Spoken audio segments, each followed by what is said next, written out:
This lecture supports the study of the topic Drifting Towards a New Sensibility, detailed from page 31 of the textbook Cross Currents, Evolution of Literary Movements. Here, our focus will be on the philosopher Rousseau.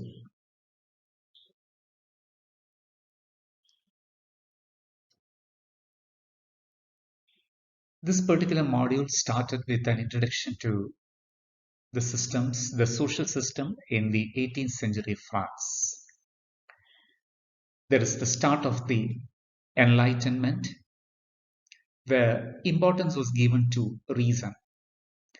Then we see a shift to Romanticism, where the significance is for emotion or passion.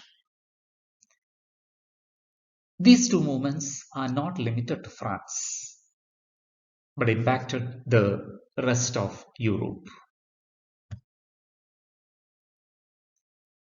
The ideas of John Locke, who focused on empiricism, and Sir Isaac Newton, who gave importance to natural laws, may be considered as to be among the starting principles of the Enlightenment. We have various Enlightenment scholars identified under the title philosophers. Montesquieu, in his works, we see the eulogizing of reason. When it comes to Diderot, there is a reconciling of reason with emotion. So Montesquieu gave superior importance to reason. When it comes to Diderot, there is the reconciling. In Hume, we see the acceptance of the dominance of passion. So the first one gave importance to reason, the second one a reconciliation between reason and emotion, and in Hume, a dominance of passion. Of course, we cannot put Voltaire into any of these two compartments. In his major works, we see the significance of reason and also the superiority of passion as he highlights it.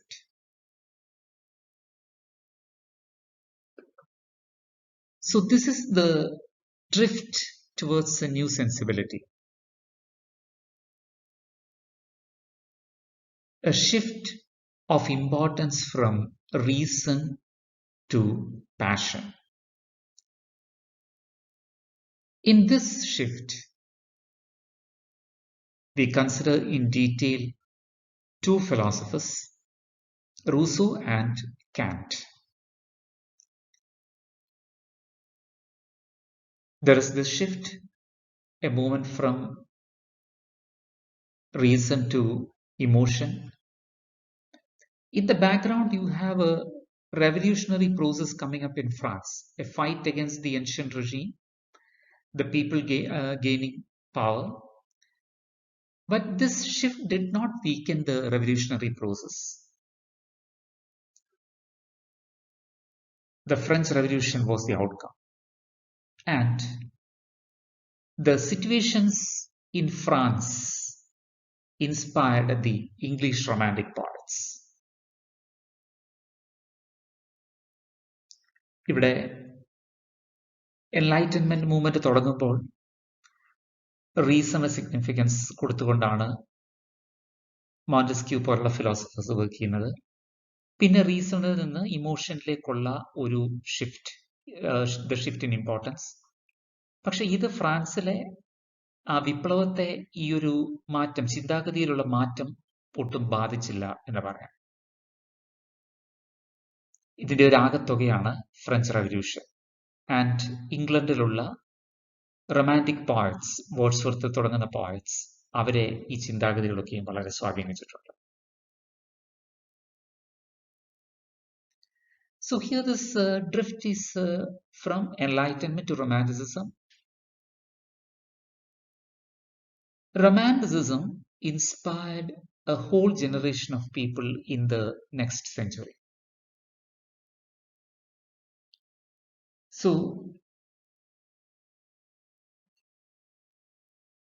it will be good to understand this better from a section in the textbook. I'm reading from page 31, the book Cross Currents.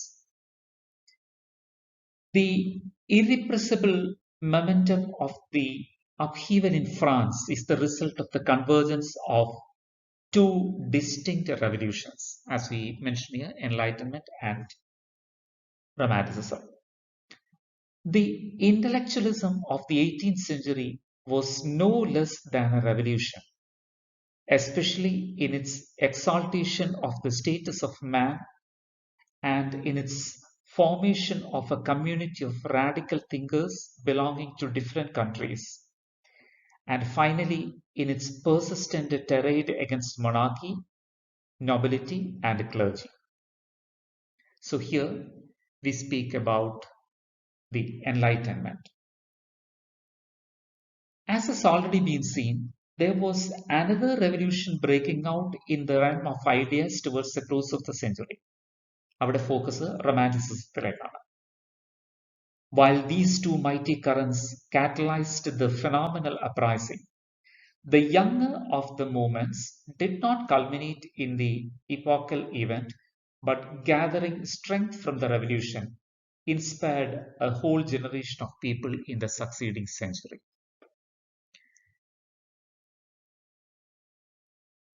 So here we see the world, at least the European world, developing an interest towards the French ideals of liberty, equality, and fraternity. French വിപ്ലവത്തിന്റെ മുദ്രാവാക്യമായിരുന്നു ഇത്. സ്വാതന്ത്ര്യം, സമത്വം, സാഹോദര്യം. And they developed a criticism towards enlightenment.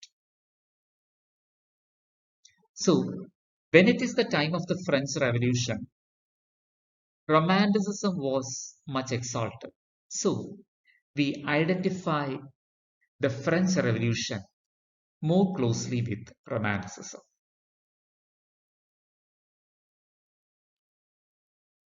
As I mentioned, two philosophers are of significance, Rousseau and Kant. In this lecture, we take into consideration Rousseau. There are three aspects that we are considering. This lecture will be limited to the first two, his life and his writings. You may expect another lecture on the philosophy of Rousseau.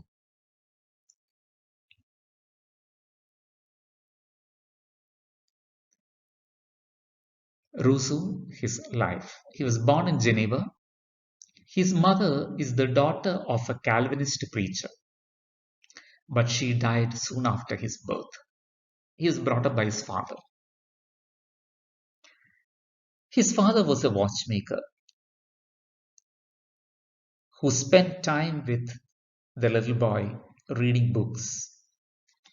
And this inspired in Rousseau the love for republicanism.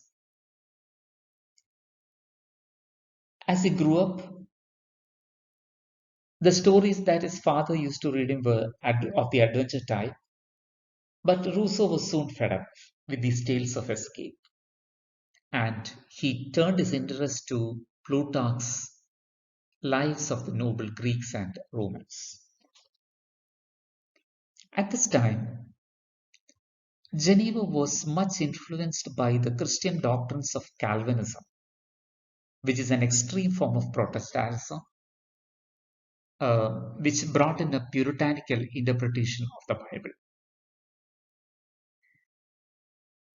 When Rousseau was of 10 years age, his father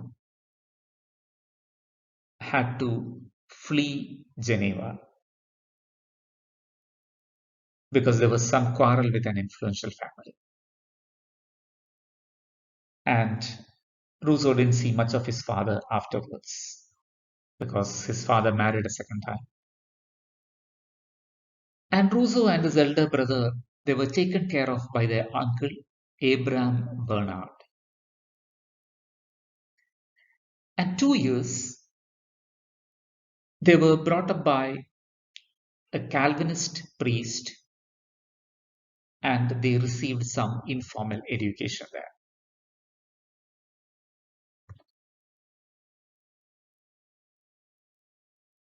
A Roman Catholic priest met Rousseau and introduced him to a Lady de Warens, which resulted in Rousseau's conversion to Catholicism.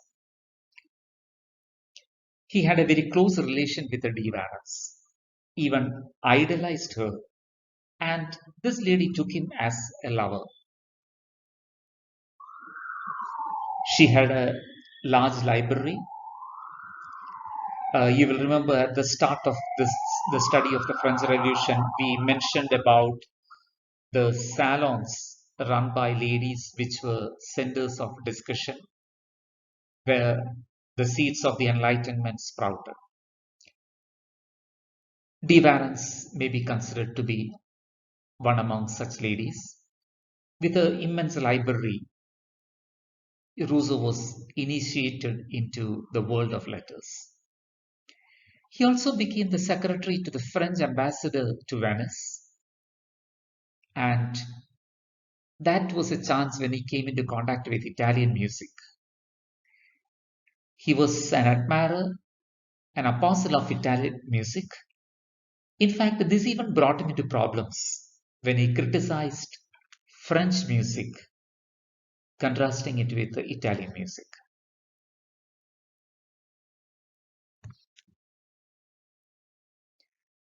Rousseau now moves to France. There he falls in love with a lady, Thérèse Levasseur. The lady and her mother came to live with him, and it is said that Rousseau had at least 5 children out of this lady. They were not married. The first was a boy, then 4 girls. പക്ഷേ ഈ കുഞ്ഞുങ്ങൾ ജനിച്ചപ്പോഴൊക്കെ Rousseau ഒരു decision എടുത്തു to hand them over to a foundling hospital, അനാഥ കുഞ്ഞുങ്ങളെ വളർത്തുന്ന ഒരു സ്ഥലത്തേക്ക്. റൂസോ അതിന് പല ന്യായീകരണങ്ങൾ പറയുന്നുണ്ട്. പിന്നീട് ഈ മകനെ കണ്ടെത്താനായിട്ട് റൂസോ ശ്രമിച്ചു, പക്ഷെ സാധിച്ചില്ല.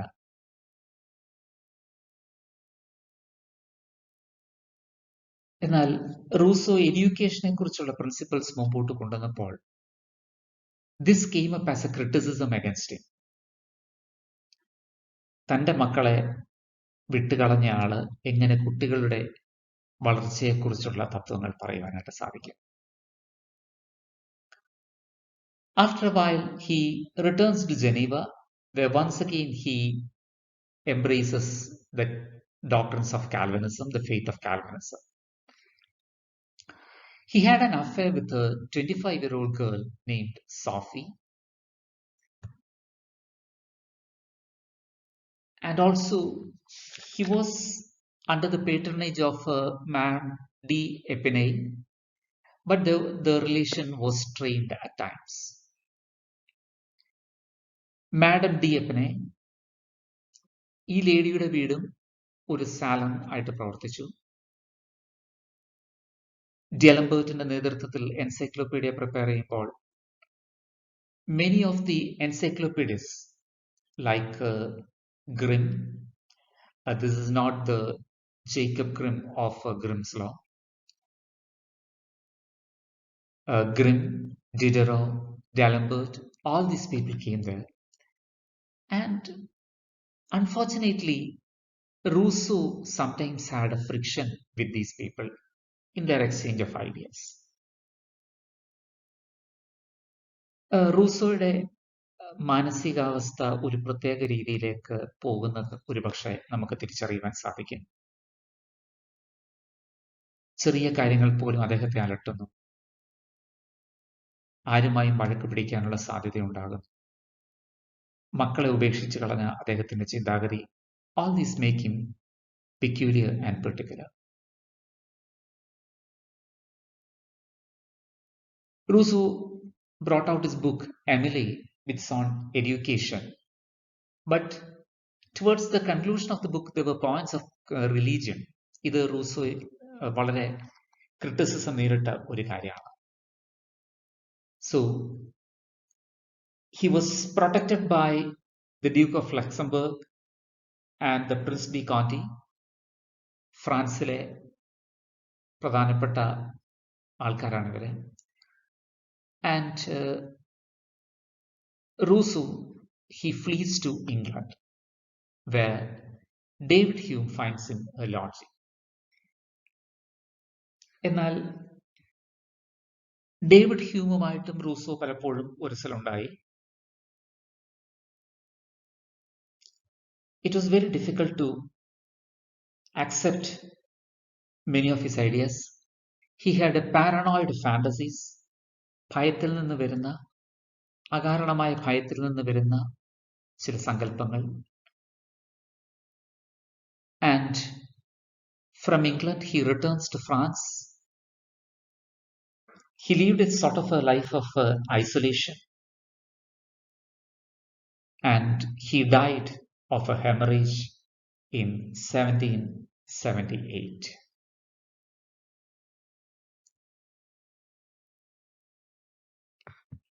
About his works, there are about 20 titles identified, but we discuss only 8 of them, which are mentioned in our textbook. His work, Confessions, is perhaps the first in the modern genre of autobiography. Discourse on the Arts and Sciences. This was written as an essay for a competition. The question to be raised in the competition is whether the development of the arts and sciences had been morally beneficial. Rousseau argues that the degeneracy of the times was a direct result of the development of arts and sciences. വളരെ വിചിത്രമെന്ന് തോന്നുന്ന ഒരു ചിന്താഗതിയാണ്. കലയുടെയും സാഹിത്യത്തിന്റെയും വികസനമാണ് ഈ കാലഘട്ടത്തിന്റെ അധപ്പതനത്തിന് ഉള്ള ശരിയായ കാരണം. റൂസോയുടെ ഇതുപോലുള്ള ചിന്താഗതികളും പിന്നീട് അദ്ദേഹത്തിന്റെ പ്രധാന തത്വചിന്തകളിൽ നമ്മൾ കാണും. Rousseau won the prize for the competition. Later he published this essay. പക്ഷേ പബ്ലിക്കേഷൻ വന്നപ്പോൾ അദ്ദേഹം അതിലെ കട്ടിയായ പല കാര്യങ്ങളും മാറ്റി ഒരു ലൈറ്റ് ടോണിൽ, കുറച്ചുകൂടെ ഒരു ലെസ് ബോൾഡ് ടോണിലാണ് ഇറക്കിയിരുന്നത്. He left out several passages on the tyranny of kings and the hypocrisy of the clergy.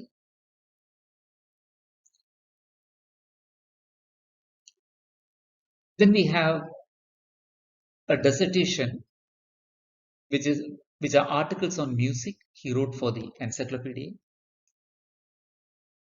After that, he wrote an opera about a village soothsayer. Then we have his political views expressed in a discourse on the origin and basis of inequality among men. Then 3 of his major works appear in succession. Julie, where the central character is modeled on partly on Sophie and partly on De Warens. His work, The Social Contract, is an expression of his political views. And we have his work, Emily, on education. So we find Rousseau a very complex and complicated character. His thinking, his ideas reflected in his works may not have been acceptable for many, and they are not acceptable to many even now. And we understand more of Rousseau, more of his ideas, when we consider his philosophy. This topic we'll take up for a discussion in another lecture. Thank you.